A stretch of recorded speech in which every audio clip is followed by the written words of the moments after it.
Edmontonians gather in the heart of the city to ring in the new year with a pair of fireworks displays. The proposed location for a new overdose prevention site leaves one Strathcona business worried about the outcomes. And the art of memory. An Edmonton grandmother discovers her passion without being able to see it. You're watching Global Edmonton. This is Global News at 11.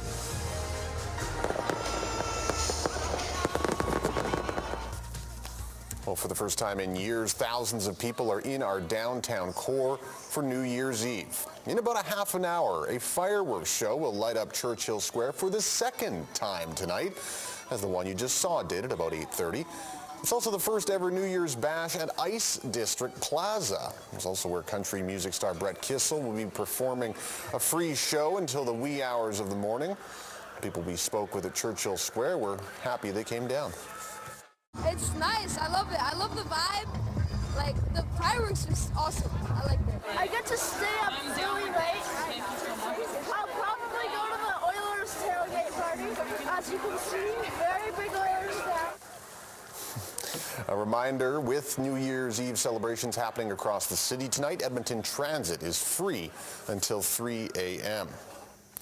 Edmonton police are asking for your help finding a pair of missing boys. AJ and Connor Nosquier, who are cousins, were last seen this morning playing outside their house in the Meadowlark neighborhood of West Edmonton. The boys are 10 and 9 years old respectively and were wearing winter clothes. Police say one of the boys has a medical condition that requires medication, and there's concern for the boys' well-being. Anyone with information on where they are is asked to contact the EPS complaint line or Crime Stoppers. RCMP in southern Alberta are asking for the public's help locating a missing Drumheller woman. 50-year-old Dawn Flater was last seen yesterday in Drumheller. Authorities and her family are trying to locate her to confirm her well-being. She's described as 5'1" tall with blonde hair and blue eyes. If you have information about her whereabouts, you're asked to contact the Drumheller Crime Stoppers. Mounties are investigating a threat that was made towards a passenger aboard a Flair Airlines flight. Police say the passenger was aboard a December 30th flight from Edmonton to Vancouver, and the individual received a possible threat on their cell phone. Well, RCMP in Richmond, BC say they were notified. Officers boarded the plane at Vancouver Airport, cleared the aircraft, and passengers and crew were able to disembark. RCMP did not provide details on the exact nature of the threat. A new proposed health hub, including an overdose prevention site in the Strathcona neighborhood, is creating some safety concerns for business owners. While the plan is still in the community engagement process, some say they fear the project is already a done deal. Chris Chacon explains. 5 years ago, Justin and Amanda Fecks were thrilled to open up their new business in Strathcona. But they say ever since a homeless shelter opened next door, that excitement has fizzled. When the mustard seed opened, we did see an increase in all of those things. So we saw an increase in crime, drug use, loitering, garbage, theft. They say that's all been bad for business, and now they fear it could get worse. Boyle Street Community Services wants to open a health hub and overdose prevention site just down the street. And while it would include a supervised consumption space, Boyle Street says it differs from a typical site because of the additional services it would offer. We'll have doctor and nurses on site. We'll have mental health workers, peer support workers, community support workers on site. So housing workers as well. One harm reduction advocate says more services like this are needed in Edmonton. There are drug poisonings happening there daily, and people are dying. There would be violence and there will be some disruptions, but I think the pros outweigh the cons in the human aspect. The Fexes say while they agree overdose prevention sites are important, other locations would be more suitable. We have a lot of children in this area, children facilities, daycares, residents' homes. The proposal is in the community engagement phase. Boyle Street says information notices were sent out and there's been one community meeting so far. The Fexes say they've received nothing. Sure, we could stomp our feet and complain, but I don't know how far we're going to get, to be honest with you. The hub does need final approval from the provincial government. If it gets the green light, the province will provide more than $2 million to support its operation. As for the faxes, they say before anything moves forward, they just hope to be a part of the process. I know there's a burden no matter where you put this, but I feel like there is a better place to put it than next to people's homes or next to daycares or close to children or schools. Chris Chacon, Global News. If the proposal is approved, the hub could open in the spring. Well, an Edmonton grandmother turned artist is growing her customer base, and most of them have no idea she's visually impaired. But it's what she creates that's most interesting, as it gives us a window into what she sees when she closes her eyes. Sarah Ryan has the story. Kim Hammond was 30 years old when type 1 diabetes stole her eyesight, almost overnight. It was back when insulin was very hard on the eyes. She has no vision in her left eye and just 2% in her right. She's also gone colorblind. It was challenging. I didn't want to leave the house. But even though the world looks dark, Hammond decided to fill it with colors and creativity. Her diagnosis pushed her to become an artist. I got into the shows and then eventually got into a couple of galleries. It's an expression. You get a chunk of my soul. You get to see what I see in my head, and that's scary sometimes. Some of the paintings, like this one, are from memories of things she saw before her vision loss. Saskatchewan, when we drove across country when the kids were little, and we let them run, and that's in my head. Others, like Hammond's custom pet portraits, are done painstakingly over hours, when the daylight fills Hammond's living room just right. She has to get very close to the images using powerful magnifying glasses to bring the pets to life using chalk. It's fun for me, and when somebody appreciates it, that's an even bigger bonus. Hammond never used to tell customers about her vision loss. Up until, I'd say, a year ago, I wouldn't promote it like that. And then I thought, why not? It's something that most people wouldn't even try. But now, she's embracing it. Find what's important to you and go for it. Like, don't let anybody tell you you can't do it, and don't believe that you can't do it, or how am I going to do this? There's always a way. It might be different, but there's always a way. Sarah Ryan, Global News. Well, Edmontonians are about 52 minutes away from a new year. And 2022 brought with it a lot of change in Alberta. Earlier today, we asked a few Edmontonians how they're reflecting on the year that was. Getting back to a little bit more normalcy for the kids, being able to go do stuff, go do more things, school going a little bit more back to normal, and yeah, I think that was kind of the big highlight for our family. For me, I started MBA. That's one of my biggest highlights. We got engaged. Yeah. What was your favorite part of this last year? I would have to say horse riding. I don't have no complaints at all, really. Just thankful for the opportunity to be a good father and a good husband. And well, it's a change at Canada airports that evokes memories of the early days of the pandemic. After the break, international travelers from China and Hong Kong now need more than a passport to enter Canada. Details next.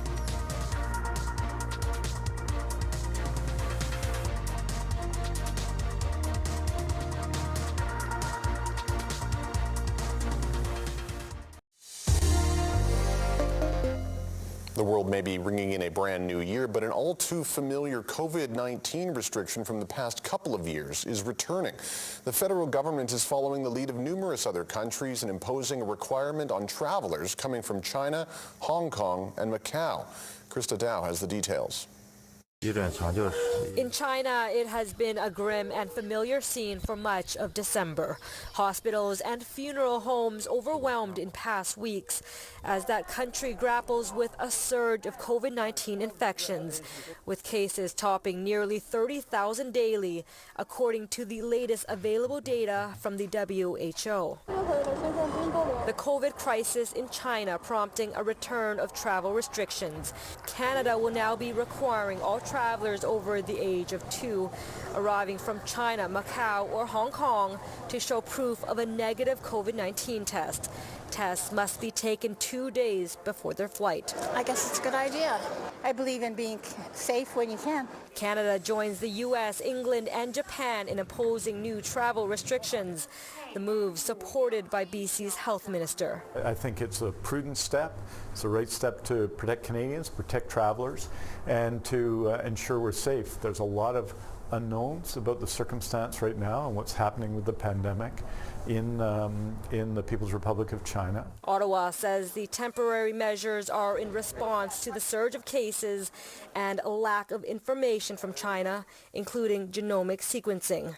China has been accused of not being transparent around its COVID situation, and while no new variants have been reported, there are growing concerns about possible mutations. Not only do we have an unprecedented level of infection occurring in China right now, which is a real tragedy, but we also have them approving to have a drug that causes a high rate of mutation in the virus. We do have some significant information.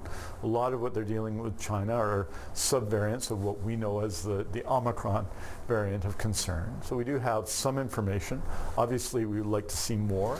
The new rules go into effect January 5th at 12:01 a.m. Eastern Time and will be in place for 30 days and then reassessed.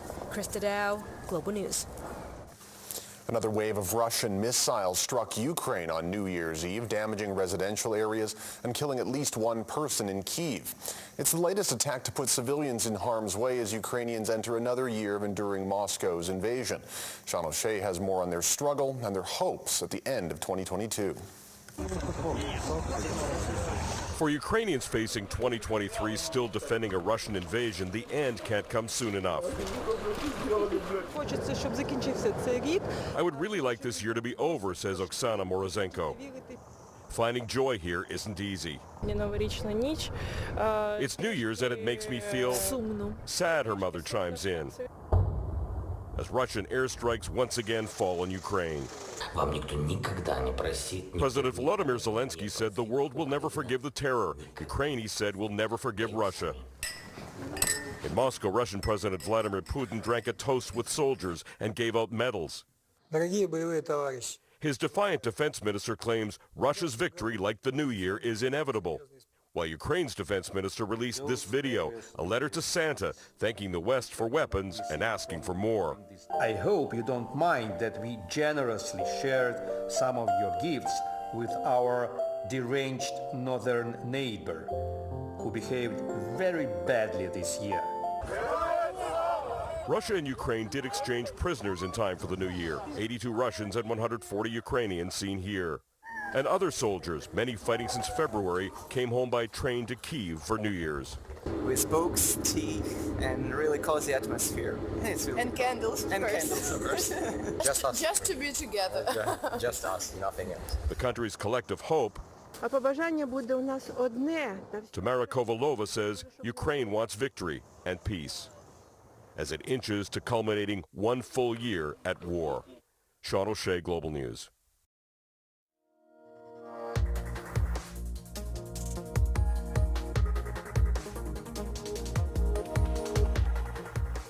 Well, good evening, and thank you so much for spending your New Year's Eve with us. The last forecast of 2022, hard to believe, and we're going out with a bang. It has been beautiful today, and that will carry on into tomorrow for the first day of 2023. Let's take a look at previous temperatures. Last year, -24, with that wind chill of -32. Let's just say we are so happy to be seeing those warmer temperatures. Taking a look across Canada here, it is quite beautiful, and once we move out east, it actually gets warmer. warmer. So Winnipeg -6 tomorrow, Regina -12. Moving into Ottawa, 3 degrees, Montreal 4. Oh my goodness, Halifax 11 degrees. I couldn't think of a better way to start off your new year. Taking a look at the satellite radar, really not too bad. Taking a look from earlier today to give you an idea that it was very consistent, very dry. There was no snow, no rain. However, that could change, especially in the Banff and Jasper area. Moving into late this evening and then into Sunday, clearing up for Monday though, temperatures are going to definitely be warmer heading into this week, starting on Monday. And yeah, things are looking pretty good. Nothing to complain about. So these are some highs that we did see today. So Lloydminster -15, Medicine Hat -2, Lethbridge 4 degrees. It's beautiful. And then back to tonight. So if you were outside enjoying all the festivities, this doesn't include the wind chill. So with the wind chill, we were expected to be around -17, Calgary -6, Lethbridge -7, Medicine Hat -13, Whitecourt -11. So it's just nice to see nobody is in the -20s, especially for New Year's Eve. These are those highs. So this is the first day of 2023 and things are looking fabulous. So Edmonton -4, Coronation -8, Medicine Hat -5, Banff -4. If you are getting outside to maybe snowshoe, do some skiing, it is perfect. And we're going to end on this -17 for your New Year's Eve night. Have a great night and make it safe. The Oilers wanted to end the year on a high note, but they'd have to try to do it without Leon Draisaitl. Highlights of the New Year's Eve clash between Edmonton and Winnipeg in sports after the break.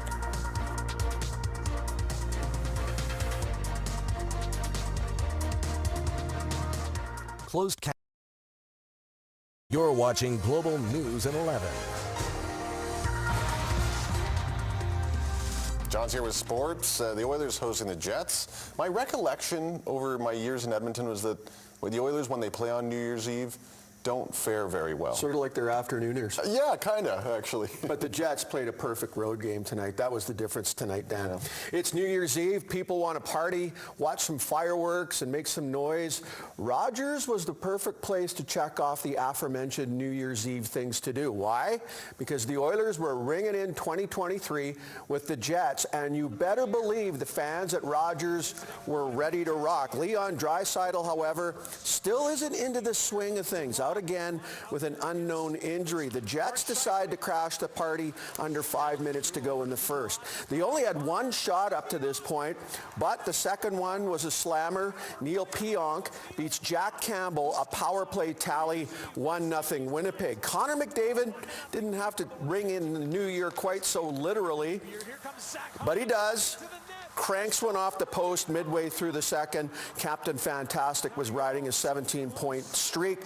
Still 1-0 Jets. Connor Hellebuck was dancing out there. Fancy footwork anyway. Gets across the crease in a hurry to rob Ryan Nugent-Hopkins during the dying seconds of the second. 31 stops tonight, still 1-0 Winnipeg. The Jets also did a great job of blocking shots, clogging lanes, getting to loose pucks, and picking up checks. Not here. Clean Costin is cooking. Roof Job is 5th, 1-1. Meanwhile, Campbell must have been feeling kind of left out there. No shots for almost 7 minutes. Kyle Connor tips in a 16th, 2-1 Winnipeg. Then Kyler Yamamoto has a couple of too many high sticks to the face.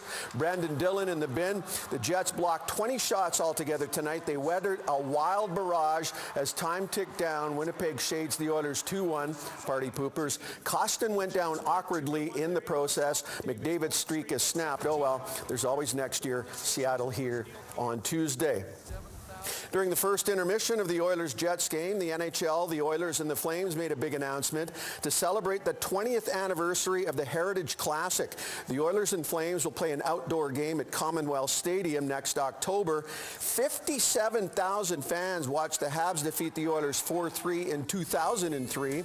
On October 29th, 2023, it's the Oilers and the Flames. It should be a classic. It's become a Canadian New Year's Eve tradition, the World Junior Hockey Championship, with Canada wrapping up the round robin. Tonight in Halifax, the Canucks were taking on Sweden in a fight for second place in Group A action. While everyone was watching Connor Bedard try to set a Canadian goal-scoring record, he was quietly accumulating assists and moving up Canada's all-time points list. Bedard drew helpers on the first 3 goals, and then he set up Kevin Korchinski. With that helper, Bedard moved into a share of first place all-time with Eric Lindros. 31 career points at the World Juniors. Lindros did it in 21 games. Bedard, 13. Canada wins 5-1. The Canadians advance to the quarterfinals and face Slovakia Monday. Pandas hockey. The girls have been hosting the President's Cup over the past 3 days. It's a 3-team tournament. The Windsor Lancers and the University of New Brunswick Reds were also competing. The tournament concluded this afternoon with the Pandas and the Reds, and the Pandas dominated, particularly when our camera was in the crowd.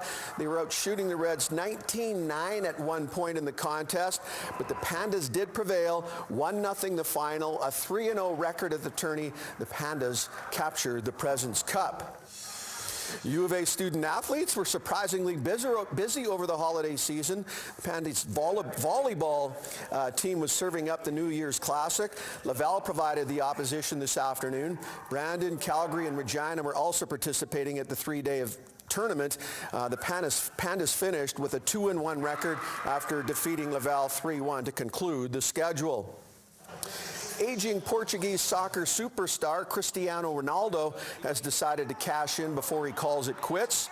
The 37-year-old has signed with Al Nassr, a Saudi Arabian club, and you would too for this kind of dough. The deal is worth a reported $200 million a year. That is crazy. Ronaldo leaves the Champions League with 140 career goals. And Liana Carriere is one of the most amazing athletes and adventurers I've ever met. At the end of May, the 37-year-old ultramarathoner ran the Mount Everest. 3 weeks ago, she did the Patagonia Extreme Triathlon. It's also known as the end of the world triathlon. The topography is amazing, the race incredible, a 3.8-kilometer swim in freezing cold water, a 180-kilometer bike ride through one of the most iconic roads in Patagonia. Finally, a 42-kilometer run on trails of dirt and rubble through forest, past lakes and waterfalls. Liana went on from the top of the world to the end of the world, which is out of this world. So it was about 16 hours of racing through probably one of the most beautiful courses I've ever seen. Like, it was truly amazing. The bike ride was so beautiful. So you're suffering, but you're in just the most beautiful location with lovely people, and the race is small because they only can take so many athletes. So it was great to be selected to race. Liana's planning to do the Race Across America in 2023. It's 8 days of cycling that starts in California and finishes in New York, and she has an expedition in the works for 2024. Amazing. Yeah, she is. Tough one for the Oilers tonight, but the announcement of the Heritage Classic is sure to cheer some fans up too. Yeah, that's going to be fun next October. Yeah, it should be. You're a coffee drinker, right? Sort of. Starbucks? Yeah. It's close enough to the station, exactly. you know? Well, sometimes I make my own. But a coffee giant is making changes in the new year. Starbucks rejigging its rewards program. I'm not sure if you're going to like the changes. We'll have details next. Global Sports is brought to you by Capital GMC Buick. Visit capitalgmcbuick.ca for more information. We all know dental health plays an important role in our overall health. Each person has unique dental needs and requires unique solutions. This is why we offer personalized treatment plans for patients of all ages. Since 1955, we've been caring for patients and their families for over 3 generations. We know you can trust our family of both general dentists and specialists to help take care of yours. Get started at those living with type 1 diabetes. Research can drastically improve their quality of life. The Alberta Diabetes Foundation supports cutting-edge research right here in our province. The final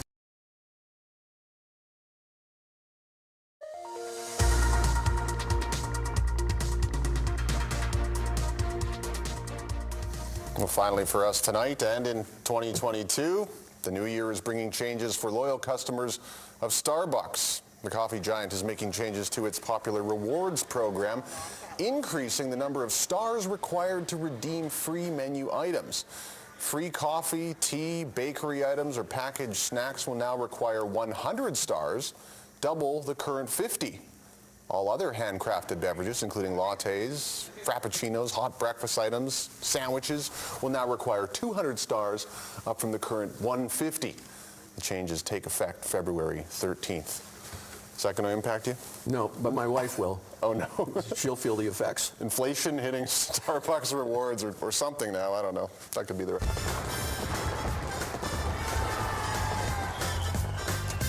And 140 Ukrainians seen here. And other soldiers, many fighting since February, came home by train.